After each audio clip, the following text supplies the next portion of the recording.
Welcome to Spotlight On, where we examine the technology shaping our world through conversations with the people building it. Welcome to Spotlight On, it's Accel's podcast series.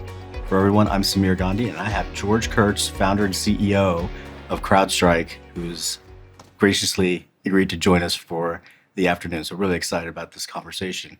You and I have a pretty long history, so we've talked about a lot of these things, but I think it's great for us to be able to share it with everyone out there who's listening. And it's great to be here. And I was excited when you asked me to do it with you. George, I want to go back and recount some of the fun stories that we have between the two of us. When you started the company, CrowdStrike, you were way under the radar. And what we knew from an Accel perspective was George Kurtz wrote the book, on cybersecurity. You literally wrote the book. And you were CTO of McAfee, and now you left. And we'd heard that you'd pulled together this dream team, and you're working on something in Southern California. So we're like, we got to go figure out what George is doing. We hadn't met before. Right. So you're getting barraged by people on our team calling you for a meeting and asking what's up. And meanwhile, you read between the lines, a lot of people were speculating about what you're working on, which was nowhere close to what you were really doing. And it seemed sort of out there. Yep. And so that was sort of our backdrop. At the same time, we were thinking about going back into the endpoint space, saying there's somebody's going to do something new here, and we should go figure out what everybody's doing. Right. So we ended up finally setting up a meeting in Irvine at your office, and I remember thinking, this is one of those ones we have no idea what's going to happen. We just know it's a well-known individual, very credible founder, and allegedly a really phenomenal team.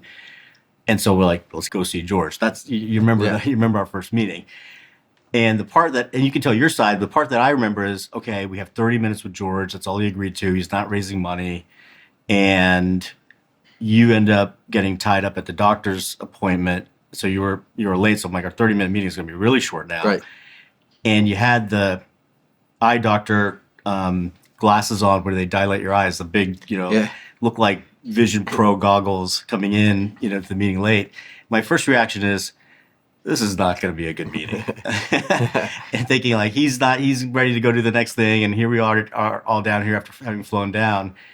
And my recollection at the end is the 30 minutes was a couple hours, and we started talking about the opportunity and throwing away the old approaches and taking a really fresh new approach to it. It was going to be hard, but it was the right way to do it. And I feel like we looked at the world the same way. But I'm very curious what your side of that meeting was, actually. Yeah, I remember it vividly. Well, we had been in contact for probably 3 months, and it was just we were busy. We didn't need the money, but you guys were persistent. I have to say, you and John were persistent. And so I said, okay, it's Accel. You got to meet with Accel. You got top person, and obviously the firm.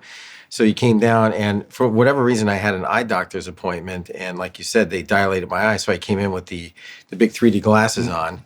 I couldn't even see straight, bumping into the walls. Couldn't see us. Yeah, I barely could see you. I didn't know how that was going to go. And as you said, once you heard what we were doing and the approach and the team that we were putting together, it was kindred spirits. We were on the same page.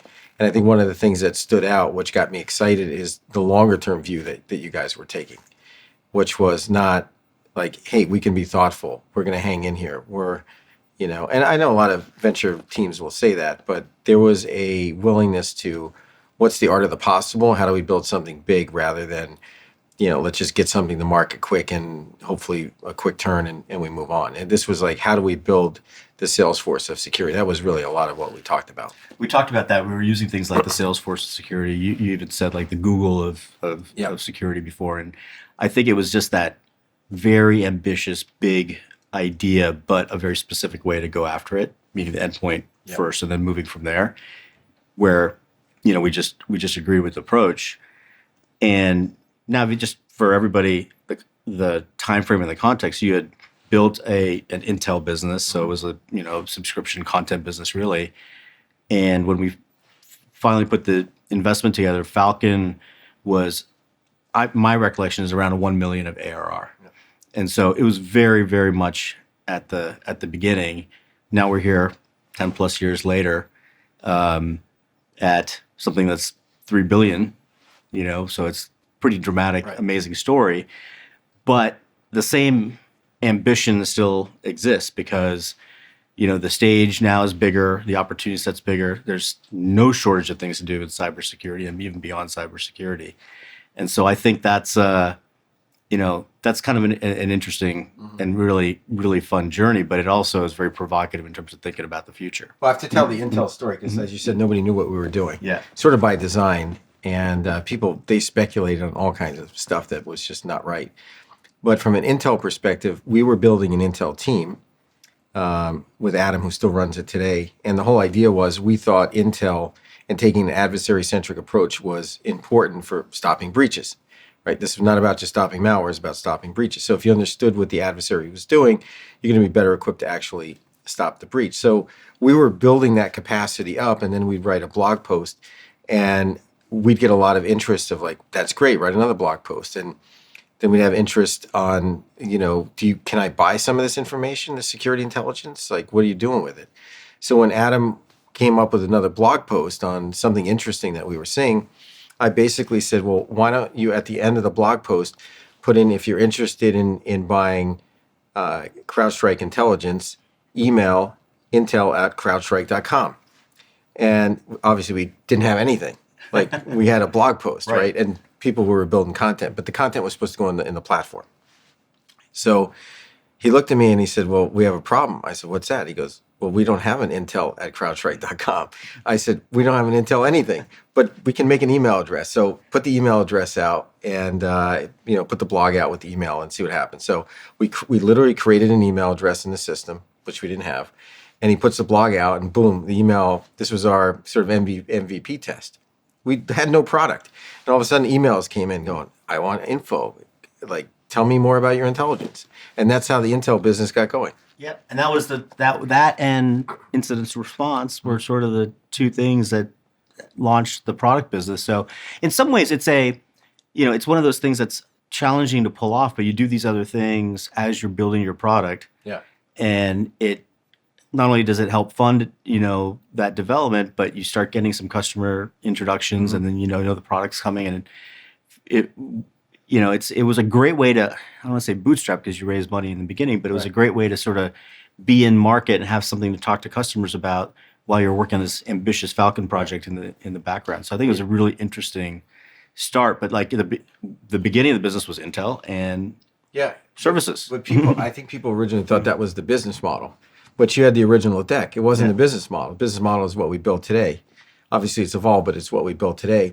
And the whole idea was, if you're a trusted advisor from a services perspective, that's great in security. Intel is needed to stop adversaries. And by doing the incident response work, that actually allowed us to understand more about the adversary. We did this at Foundstone. Like the incident response business that he ultimately grew into a big company, a lot of it started at Foundstone.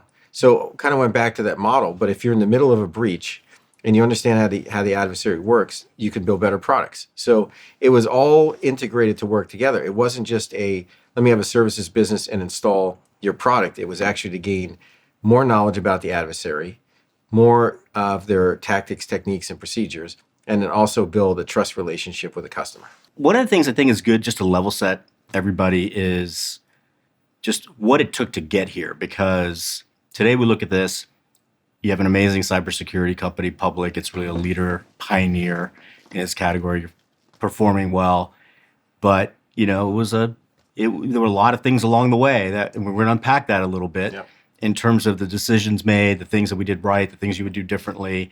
But maybe just for now, like, tell us how you're feeling about the path to get here and what you see as the opportunity going forward for the company.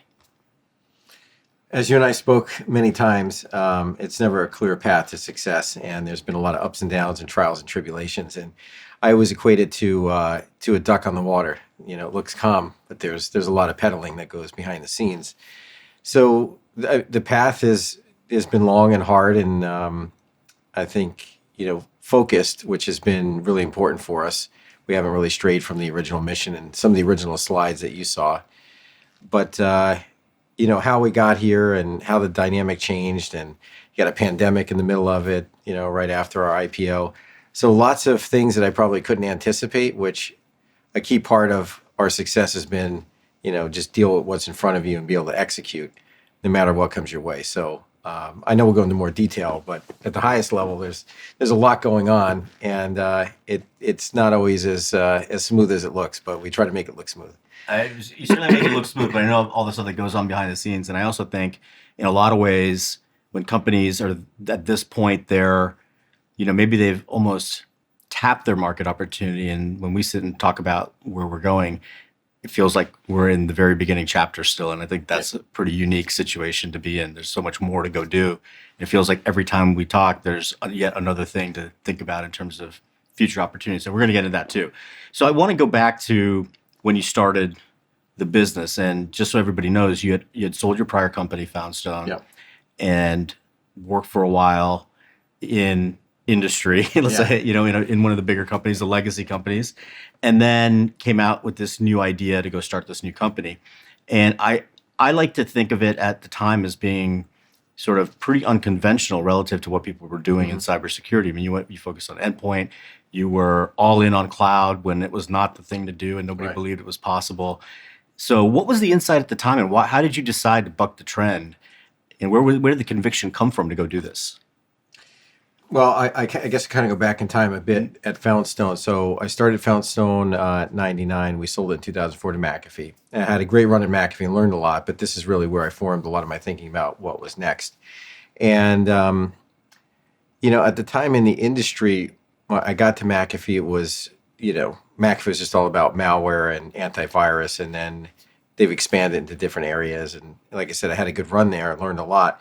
But my last couple of years, I was asked to be the worldwide CTO, which I had turned down a few times. I just didn't want to be like the tech guy. I was running a business unit. And ultimately, I took it, and it was the best job that, I originally turned down because it gave me a much better appreciation for how the industry worked and some of the challenges. And the biggest thing for me was companies were buying security and spending money on security, but I didn't think we're getting the outcome they deserve, which was not being breached. If the whole industry is trying to stop malware rather than stopping breaches, I just looked at it a little bit differently. I said, well, what is the outcome we're trying to solve for? Not solving malware, but stopping malware, but stopping breaches. So a big part of the thesis was, how do we create a system that was that could handle silent failure, meaning if one part of the system failed, you'd still be able to identify a breach, because not everything is always detectable. Certainly in the early days, even to today, there's no 100%. So how do you come up with something that stops a breach and then also do it with the right architecture? And for me, I thought it should all be cloud-based. So you had, at the time, in terms of SaaS platforms, Workday, ServiceNow, Salesforce. Who did you have in security? It wasn't McAfee, it wasn't Symantec, it wasn't Palo, it wasn't Checkpoint, it wasn't, go down the list, it wasn't anyone. There was no foundational cloud platform security company.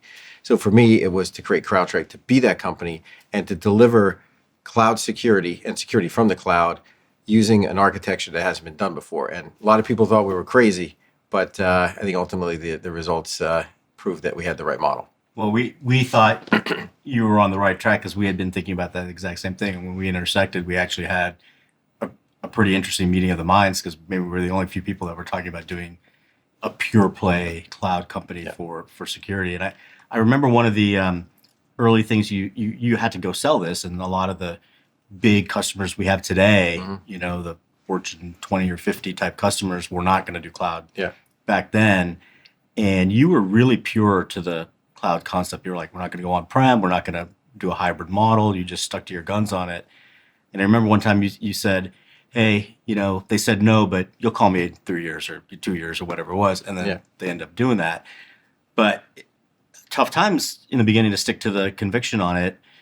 What was it that just drove you to say, like, hey, we're going to do this the hard way, really stick to it, and not do the deal that's in front of you, when you're a startup, right? Like, that's a really interesting lesson for people to learn.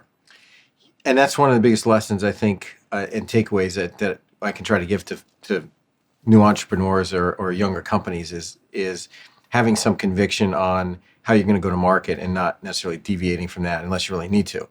And when I say you really need to, there's a better model, but it's not one-offs. The problem is the one-offs. And for me, it was two things. One, the business model had to be subscription. So we didn't want appliances, we didn't want term licenses, we didn't want a whole bunch of things that were just complex. We wanted pure SaaS subscription, which had to meet with the technology delivery model. I think sometimes people get confused. There's a business model and a technology delivery model. Sometimes they don't always equate, right? So we wanted those to be equal. And then specific to customers, and I remember going into some of these large Swiss banks, and I'd explain everything that we're building, and they would say, "This is fantastic. When can you ship me the box and let me install it?" And it's like, well, no, you can't. Well, the agent installs. Right, there's no box. There's no box, but Yeah. the brain is in the cloud. And it's, oh, we're a Swiss bank. We can't do that. And I would go through and say, well, let me see. You're using, Dropbox and Box and, Salesforce, and go down a list of things. Yeah, we use that, but we're not cloud. We don't do cloud. It's like, okay, you're already doing that. So for me, it was basically just saying, look, if you're not ready for the cloud journey, you will be at some point, because the cloud is much bigger than CrowdStrike. And when you're ready, we'll be here, but we're not going to change our model. And a selling point for me to them was the fact that if we're developing an on-prem and a cloud model, we're diluting our resources, and we're not going to really drive innovation back in the product. And two, when you actually see the benefits, the crowd and the CrowdStrike is the crowdsourced elements, you're going to want this version of it. So once we explained that, we had people that waited 2 years, but they became big customers after that.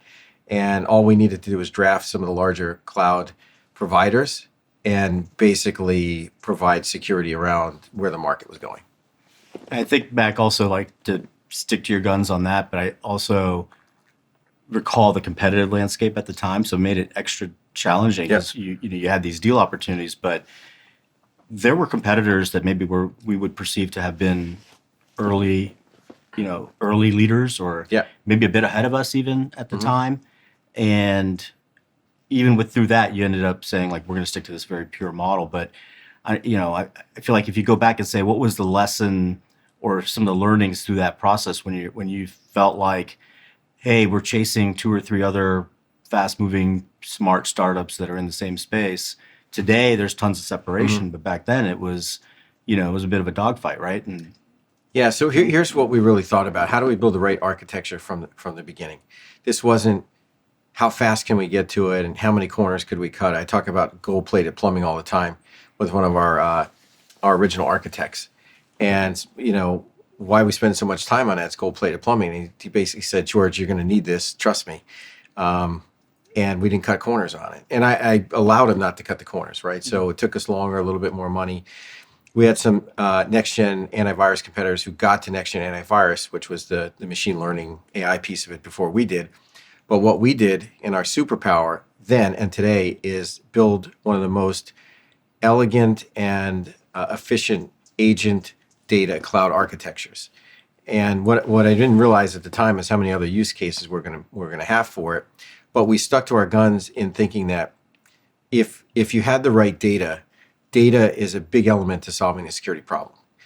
So we focused on getting data in and out of our cloud at scale. And then we added the AI and the algorithms and all the workflows.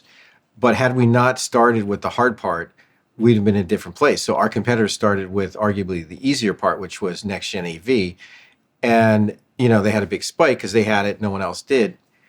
And then ultimately, when we added all the capabilities, we just blew everybody out of the water. So we didn't chase the new shiny thing until we were ready to. And then when we did it really good and really well. And I mean, one of the things certainly that, as you being part of it, you weren't pushing us to, just shortcut to the quickest path to revenue.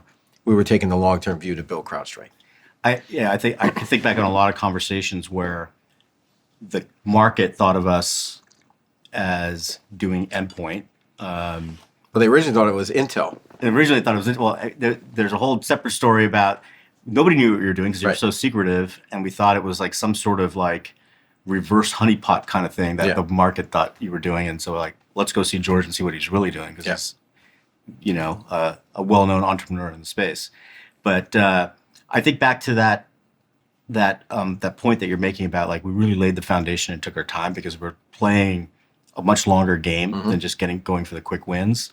And when we went public a few years back, I sort of noted that in the blog post and it said something along the lines of doing the hard things first, which is really a comment about having a long-range vision while you're executing short-term and realizing that all that gold-plated plumbing was going to pay dividends in the future. And one of the things I would love you to talk more about this is you and I spoke about platform and diversifying from endpoint years before the market ever saw that. But you had it in your head very early on.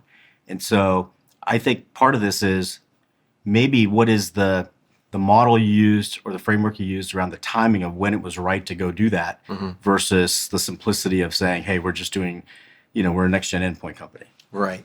Well, it's really a good topic because when we first came out, we have 27 modules today. We had one when we first launched the company, right? That was to get data in and out of the cloud and then do some reporting and detection on it. But from the standpoint of where we were and where we wanted to go, we knew data was going to be a big part of it.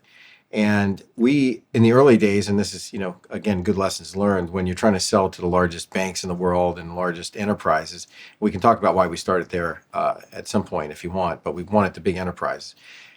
You got to throw everything in the kitchen sink in, right? Because you're 5 guys, a dog in a garage, you've got some relationships, and you want to get in and obviously show well and add value. So we threw everything in the kitchen sink in. And from that standpoint, people kind of thought, all right, well, this is what you pay and here's the revenue and this is what it all looks like.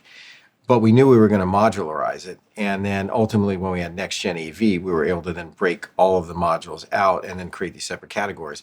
And I would say we probably really pioneered this whole modular concept, certainly in security. You had other people that were trying to put suites together, but the way we were monetizing it, I spend as much time thinking about the business model as I do the technology architecture, right? So how do you collect data once? What does that mean? Well, if you collect it once and reuse many, that's an incredible gross margin story, right? Because you collect it once and then you're just basically selling each module as almost pure margin, almost pure. I mean, there's a few nuances with cloud costs, but that's been a game changer for us. So even when talking to some of our early C investors, they looked at our margins, which were in the toilet, and they couldn't get their head around us getting to 80% gross margin. And I had to explain and walk them through. Some of them never got it and regret not investing. But that was a big part of what we did, right? How do we think about the business architecture as well as the technology archecture? Yeah, and I think it's, I remember that because we had to do a gross margin bridge. And you remember it. Bert still has scars. Our CFO. we led the round because we could see the path to going from 30 to 80. Yeah. And it was all, again, back to taking a very long view on this and building things from the ground up in a way that we're going to allow you to expand into different product modules, which means different product categories and additional TAM.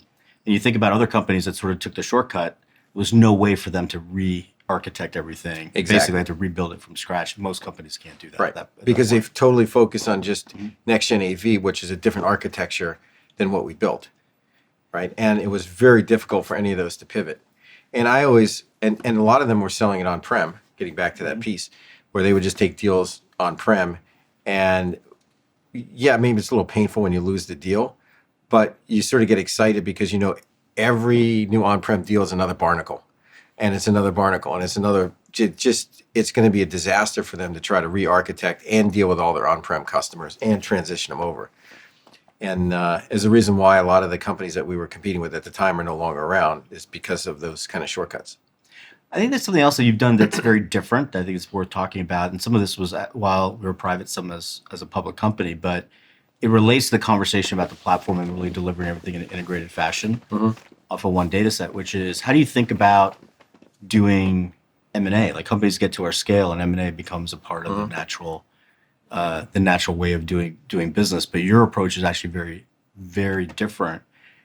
And can you talk about that a little bit in terms of how you think about bringing in things from the outside that fill in the gaps that might exist in the product portfolio?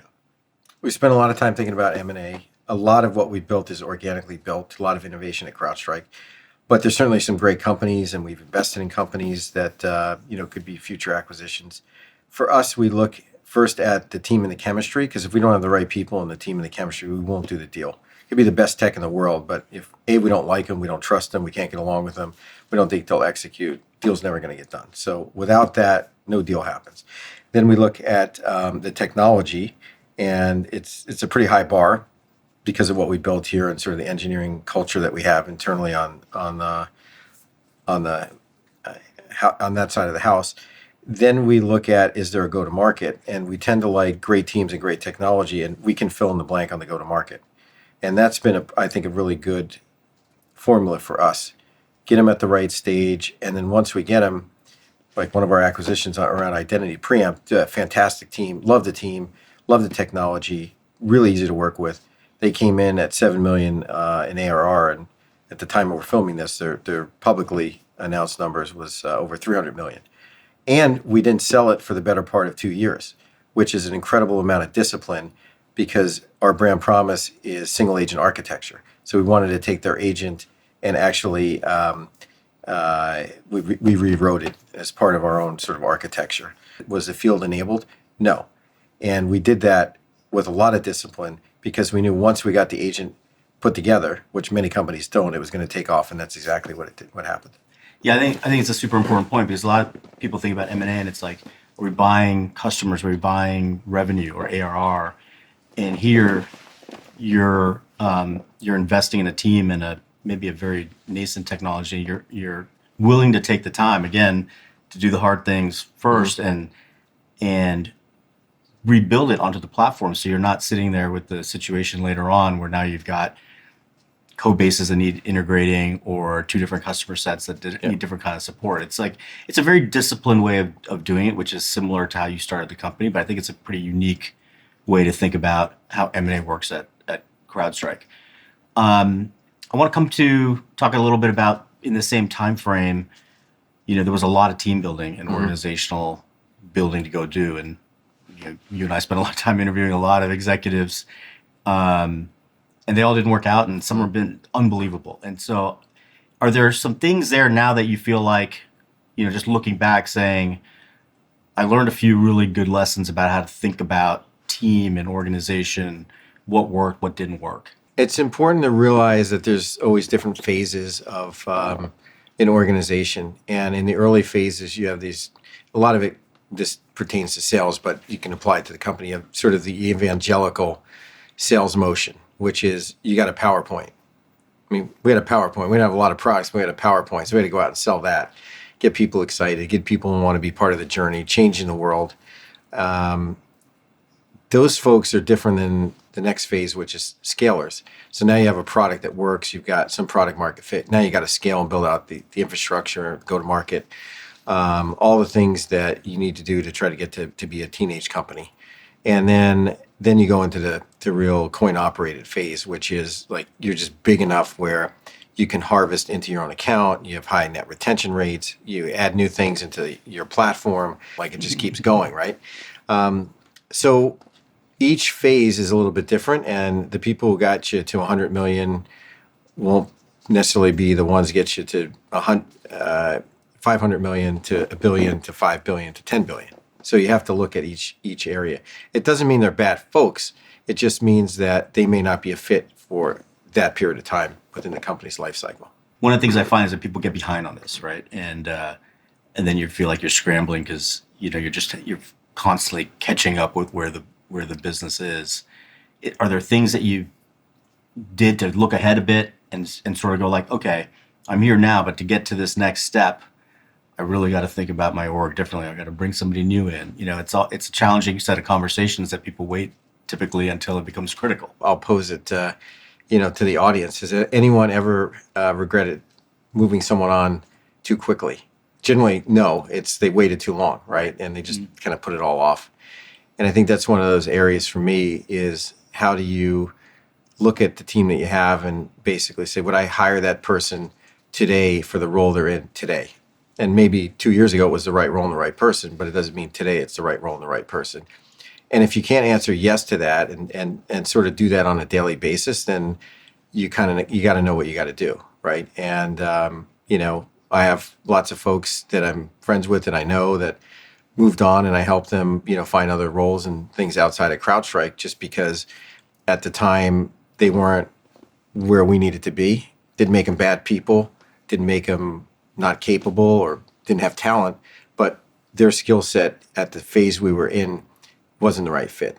And by taking that approach, which is very, you have to have some barometer for what are you going to do here, or you can just wait and wait and wait. It makes it a little bit easier. And it's never easy to move someone on, but you have to have a framework to be able to say, look, this is not working out. We got to get to the next phase.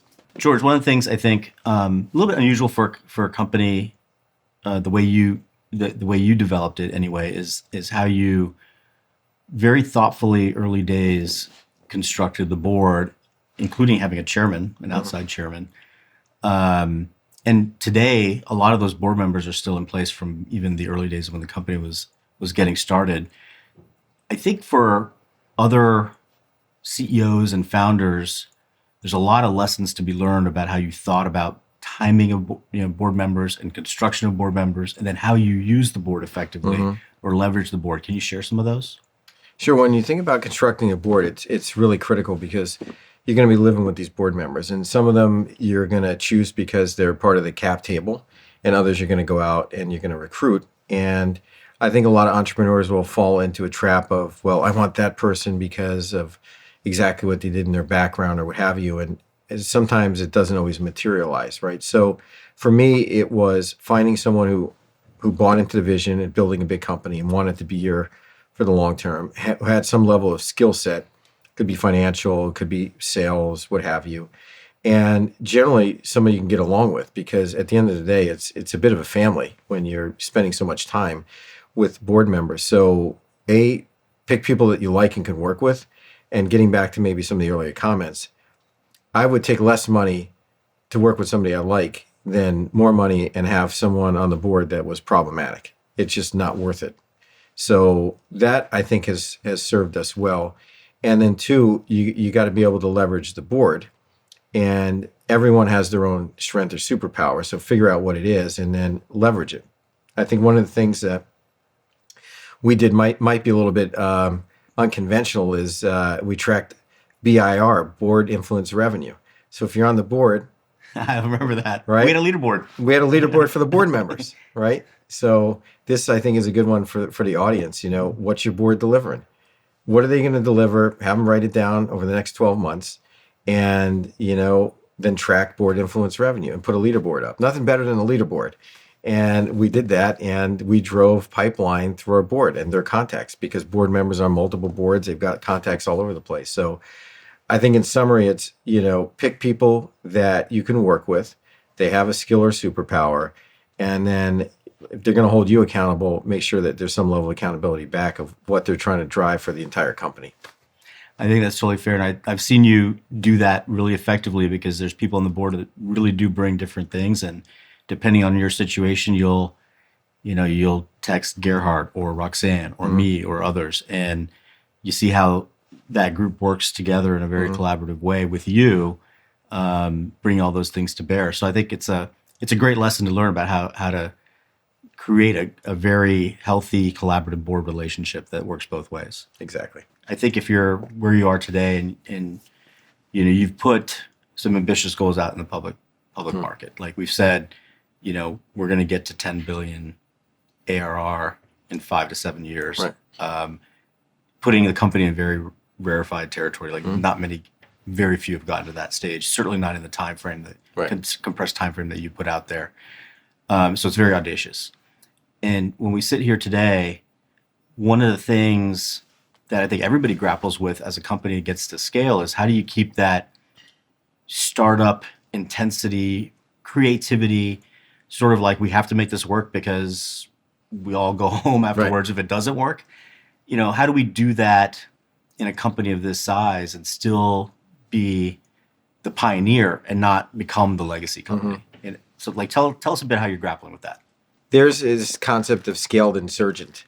And what got us to where we are is we disrupted all the legacy players. We disrupted many companies, and I don't remember how many investor meetings and conversation we had with everyone go, well, what about McAfee? What about Symantec? What about this? What about that? It's like they're all gone or changed or something, right? Because we were able to disrupt them. And we obviously don't want to be on the other side of being disrupted. So what we talk about internally is this scaled insurgent.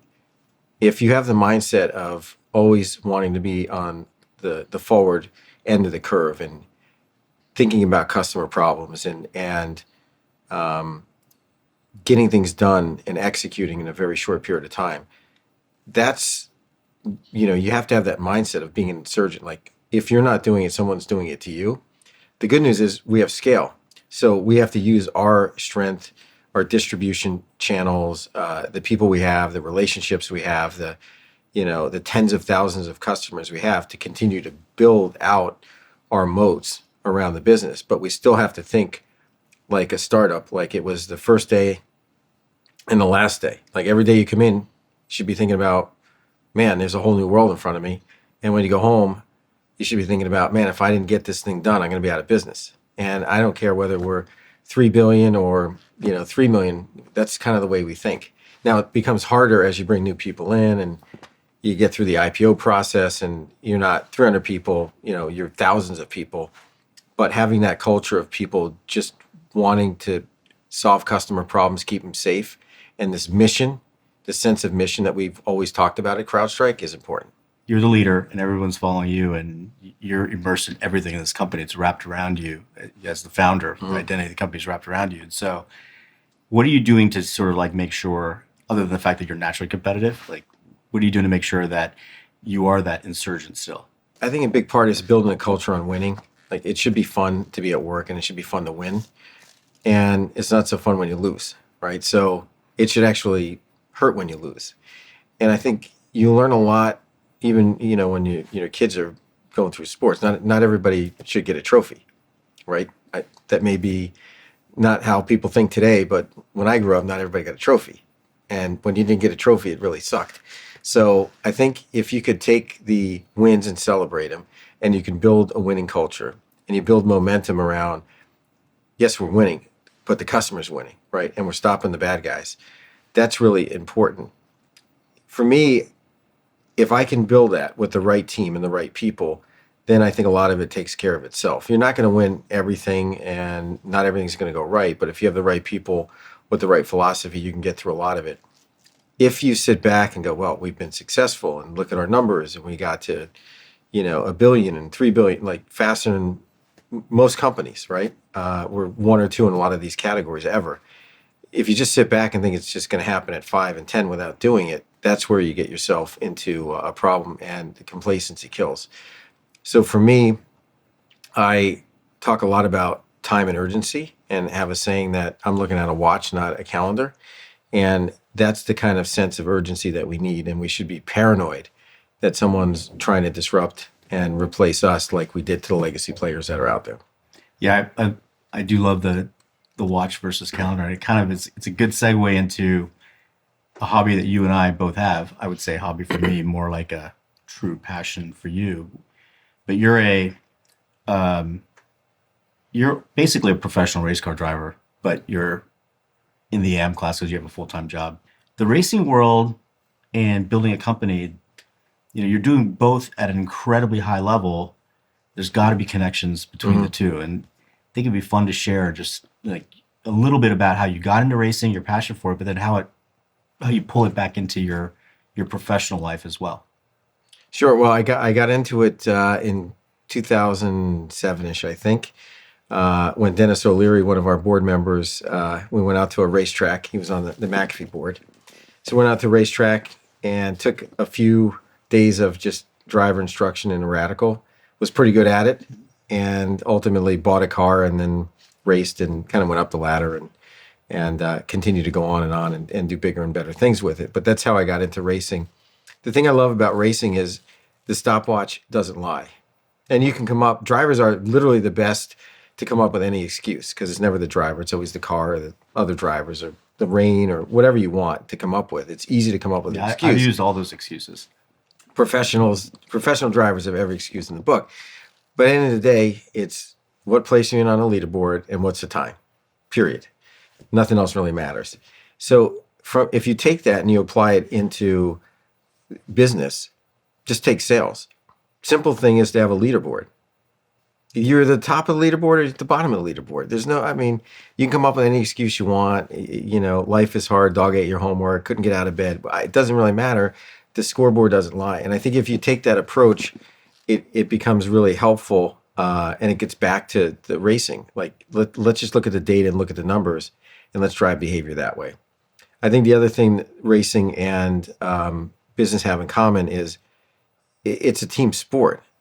Yeah, I can race the car, but if I don't have the right car, if I don't have the right preparation, if I don't have, the team doesn't change the tires the right way, all of this stuff will go awry if you don't have the team. And for me, a big part of the success of CrowdStrike is looking for people who want to play for the name on the front of the jersey, not the back of the jersey, because we're not going to win. Doesn't matter what I do, right? I can't be everywhere and do everything for the company. So if you take some of those principles of time and data and the fact that the little details matter. And you know, racing, like when the pros race, they're all a couple of tenths apart. Literally, they're like robots, right? It's the little details of the car and just the little extras that make the difference between first and 20th place within a second. So those are the kind of things that we try to bring into CrowdStrike. And racing has been a big part of the history of the company, what we do with Formula One, what we do with our CXO events, and we're sort of known in that area. And in fact, copied. A lot of our competitors got into Formula One because we were there, and they were like, what do those guys know? What are they doing? But that's a little bit about the passion and how we take some of the lessons learned from racing and apply it into business. You're one of the few people to actually drive a Formula One car. You want to share what that experience was like? I was having dinner with Toto Wolff, and we were talking, this is really before the pandemic got going, about what would be an incredible experience for a customer. So we were just sitting there having some wine and thinking about it. He says, well, what if we got like 5 of the biggest CEOs around to an event, and we would train them to drive a Formula One car?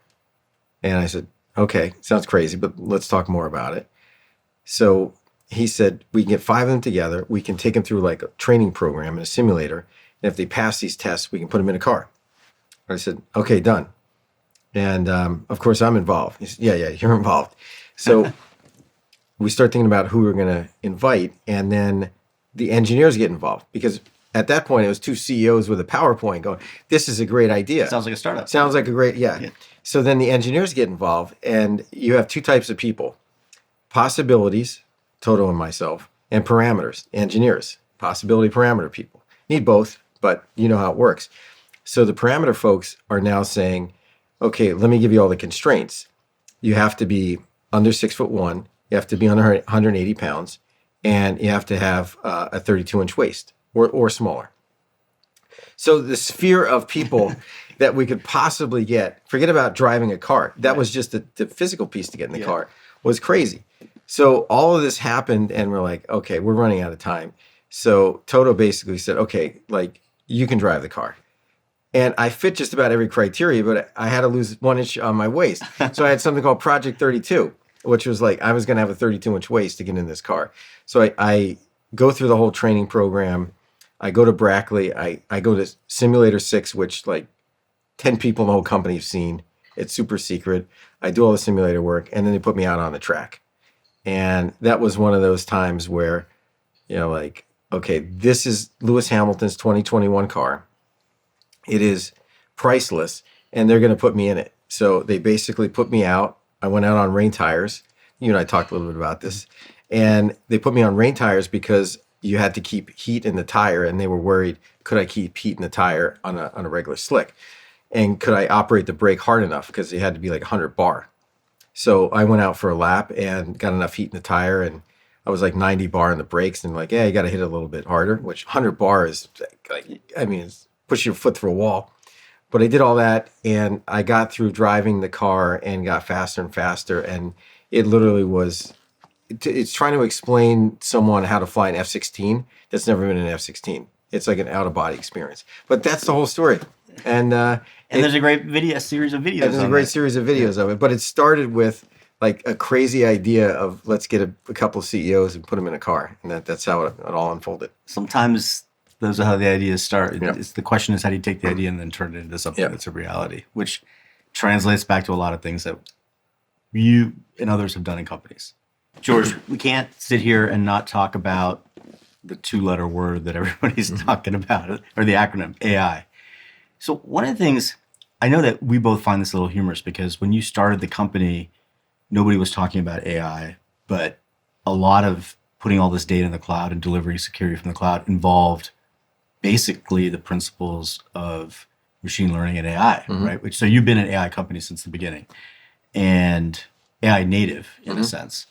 But now things are very different, and CrowdStrike has released a whole suite of products using that foundational technology and incorporating it, as part of what was the normal course of the product roadmap. We didn't have to adapt to it in a sense because you were already on that path. But just, your thoughts on what the import of that is, the impact of that is today in security and other product categories that we're in, because it's such a big part of the fabric of what we're doing. Yeah, I always say we were doing AI before it was fashionable. So when I started the company, the 2 big themes were, well, probably 3. One was cloud, big data, right? Because we had to get data in. But big data was a term. We don't hear much about that term anymore, but it is. And then machine learning, which, you put marketing wrap around and call it AI, but it was machine learning, which is different than generative AI today. But we thought having the data and using, and it was really early on for what we were doing, machine learning to solve these problems was going to be the way forward, because we didn't want signatures. That was the problem with legacy technology. You needed a signature every time there was something bad. So we got really good at that, built a whole data science team, and have done some incredible work over the years. And I'd say over the last 18, 20 months now with generative AI, Charlotte AI is now our product, which you've seen is pretty incredible of what it can do and how it works. And I think it's really going to transform the SOC and create the AI native SOC, right? Which is helping people compress the 8 hours of mundane work into 10 minutes of work. So for us, it's always been part of our ethos. Now what we're doing is leveraging AI across the company. We have an initiative called AI Everywhere. So whether it's in legal or marketing or anywhere we can be efficient, because we're just how we think. We're just bought in on AI is going to be the future, particularly generative AI. You have a lot of companies that talk about AI, and there's AI and there's AI, and they're not always the same, but they look all the same on a PowerPoint. Yeah, it's Charlotte AI it's pretty incredible. Like, when people talk about like, hey, we have AI products, we have Copilot, we have this and that, but when you actually use it and you see like a task that took a day go to minutes, you realize how transformative that technology can be. Right. But I do think, this AI native concept, I would love for you to unpack that a little bit, because it's not something you just add in. Like, it's a start from the ground floor or the basement or the foundation and build up, right? Yeah, it is. It starts with data, but then it's how you actually curate the data. And you hear a lot of companies talk about, well, we have the most data. Okay, you don't have the most data, but if it's a pile of data that is not really trained or organized, not going to make any sense, which is why we created our threat graph early on, so we can organize the data in the right way. And then sometimes it's better to be lucky than good. Over the last 10 years, we've annotated a lot of the data we've collected and the threat pairings, where it's annotated in a way that when you actually use an LLM, a lot of the training can be very efficient, because you don't have to then put it through another human loop, because we've already annotated the data. So we just kind of got lucky there. But it's important to have all the right steps. It's not all about having the most data. I hear that all the time. Well, you have the most data. That doesn't mean anything to me. Is it the most relevant data that is trained the right way with the right algorithms to get the right outcome? If that's the case, great. But if not, just tell me you have the most data. It doesn't mean anything to me. And then the second piece is there's a lot of guardrails that you have to put around this thing. In a security space, in ChatGPT, if you ask a question, you'll always get an answer. In security, if we don't know the answer, we shouldn't just make one up. And ChatGPT will make something up, right? So for us, we had to build all kinds of layers around what results we're getting, and then what we're actually telling the customer, because we wouldn't want to get a result and have them do something they shouldn't be doing. There's a lot of work in that. I'm sure there's a whole bunch of other companies you're looking at that help companies do that. We had to build our own. Is there any any prediction you make about where this capability takes us going forward as an industry, really? As an industry, I do think it'll transform security, because security has a lot of data. There's a lot of mundane tasks. It takes a lot of time, and there's not enough trained people in security. So I think it's a perfect area for generative AI to help.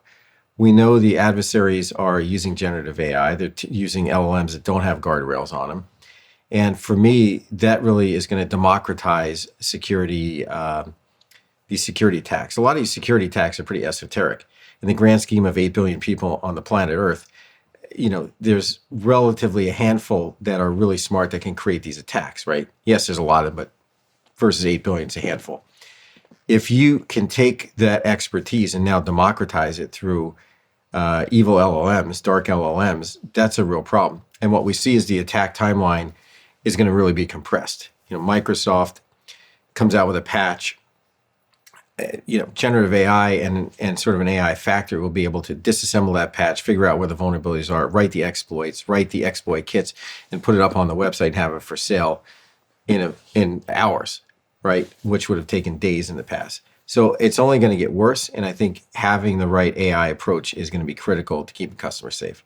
As you financed CrowdStrike, you started the company, and the way you financed it all the way up to and including the IPO, it's really it's like a clinic, a masterclass in how a founder should think about funding their company going forward. And I think it'd be helpful to just relate some of your principles about how you thought about funding rounds and investors, and then anything you learned along the way. That would be great to pass along. Sure. So when I started Foundstone, I was 29 and didn't have a track record. Left Ernst & Young at the time. So when I first raised money, $3.5 million at the time, at like a $6 million pre-money or something, might have been Those lower. were the days. Those were the days, right? Now, you're doing, seed rounds at like 80 million, but it was a much different time. So you had to be super capital efficient. And I think my lesson learned really in the Series A was you had to pick the right investors, because in 2004, when McAfee came calling, I really didn't want to sell the company, but we were a 1999 vintage fund that I was in, right? For many of a couple of the VCs that were part of the deal. So in 2004, guess what company was the only company that was worth anything? It was us. The non-internet company. The Foundstone. So everyone was looking to have liquidity and put money, give money back to their LPs.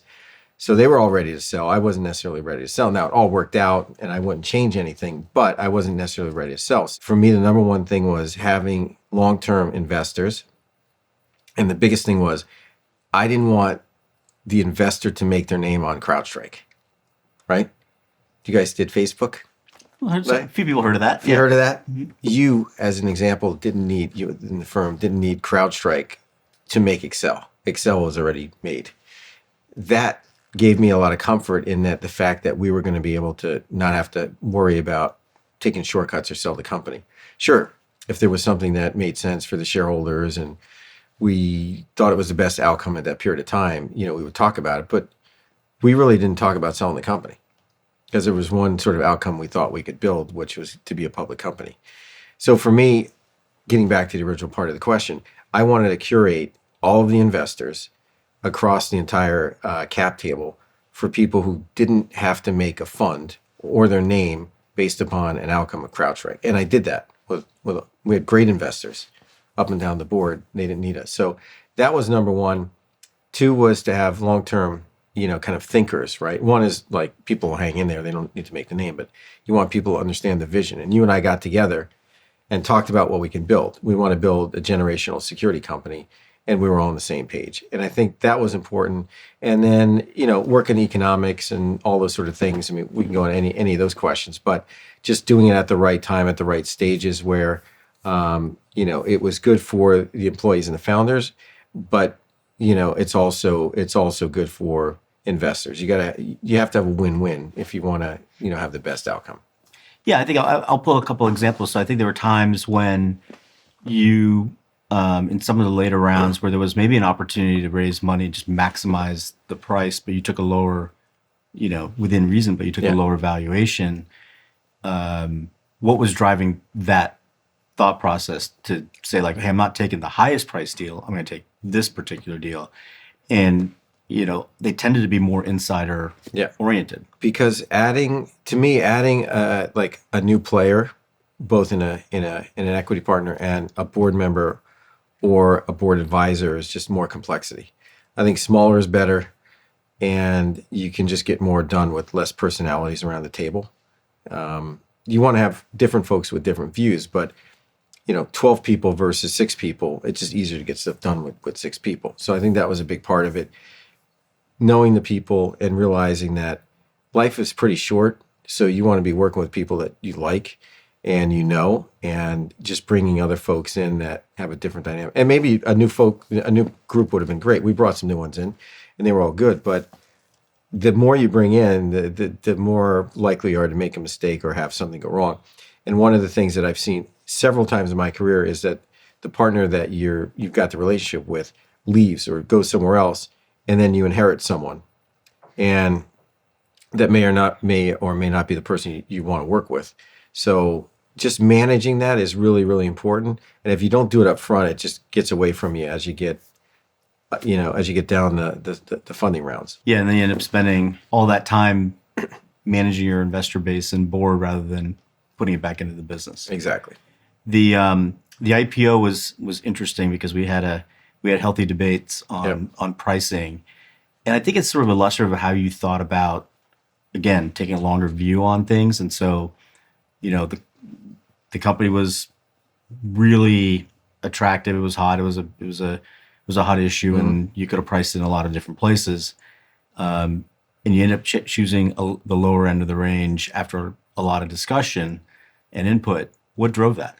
So first, Bert and I were out doing a roadshow, and the IPO process didn't start in 2019 when we IPO'd. It started like in 2017 when we did all the pre-work with all of our sell side and buy side analysts. So we had all these great relationships. They knew Bert and myself.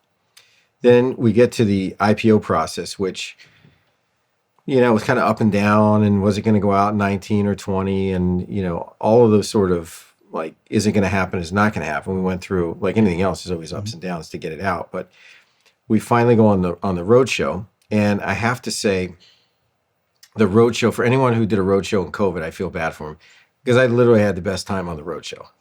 It was a great event, and something that I'll never forget, because it was just so inspiring meeting with companies and talking about what we were doing, getting them excited about CrowdStrike being a public company. And I'll come back to that in a minute, because there's a funny story that came out of it. But then we get to the pricing meeting, and we were oversubscribed so many times. There was only 2 buy-side folks that didn't invest. I forget who they were, but there was 2 out of all the meetings that we had. So it was wildly successful. So we go through the pricing committee, and everybody's got input, and lawyers and bankers, everybody's there. And we have this board meeting, and we set the range, or we're talking about, like, the original range was probably 24 to 28, and it kept inching up based upon the interest. And then we kind of got to, well, we think we can price it between like 34 and 38, something like maybe 40 at the time. And it was a lot of debate of don't leave money on the table. And, everyone had their own thoughts on it. But Bert and I looked at it, and this is the heart of your question, is like, well, what do we want to do? Well, it's Bert and I that were out there talking to investors. We were looking for long-term shareholders, which, people can say they're going to be long-term, they may not be. And we wanted to be in a position where we never broke the IPO price. And that was important for us, because I think if you price it so high and you want these investors to hang in there, to a certain extent, they're going to remember that, right? So we wanted to price it a little bit at the lower range. And I'm not a guy that leaves a lot of money on the table, but we wanted to create that relationship, which is like, we are here for the long term, and we want our investor base to be there for the long term. So we priced it at the lower end. And I remember there was a lot of debate. So the whole board, you guys, sent us into another room and said, what did you say? Yeah, come back, figure out what you want to do. Yeah, figure out what the price is. And you said you were going to go along with the price. So Bert and I go out into the other room. I think we spent 45 minutes in the other room 30 seconds was actually pricing it. 45 minutes was like calling our wives and doing other things because we didn't want to go back after 30 seconds. So we Keeping the board on ice. Yeah, we dragged it out for like 45 minutes, and then we went in and we priced it at 34. And I think in COVID it may have broke 34, but I don't think it ever closed underneath that. So obviously, the rest is history. But that was a big deal because I think if you have a broken IPO, it becomes really hard to recover after that.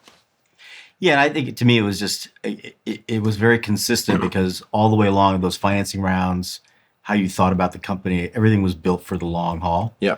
And the IPO pricing conversation was exactly the same thing. You could have been very transactional and maximized it, but again, you were thinking about the long haul. And I think it was in retrospect, it was the right signal and right decision to make. And when you came back after icing us for 45 minutes.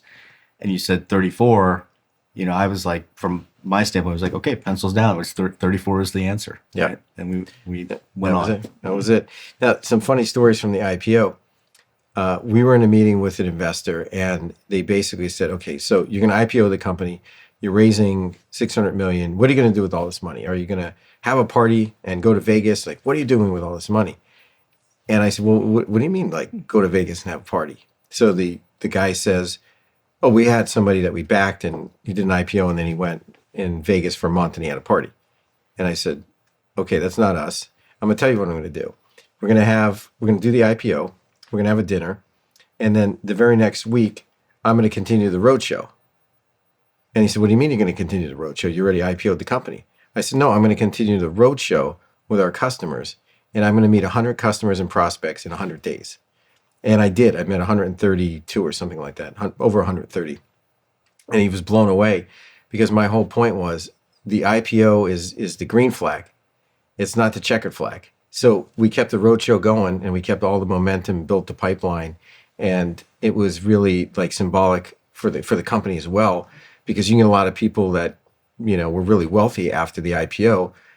You don't want to thinking like, hey, we're done here. Like, this is just the beginning. So the 100 and 100, I think, is pretty popular, legendary now with some of the bankers because we just kept the roadshow going. Not with them, but that was the point. It was a big statement, and I remember the 100 and 100 because people come out for that. They do the roadshow, they have the IPO, there's a party, and all these things. We had a small team dinner, like the day you priced, and or the day it went effective, and you were off basically the next day to do the 100 and 100.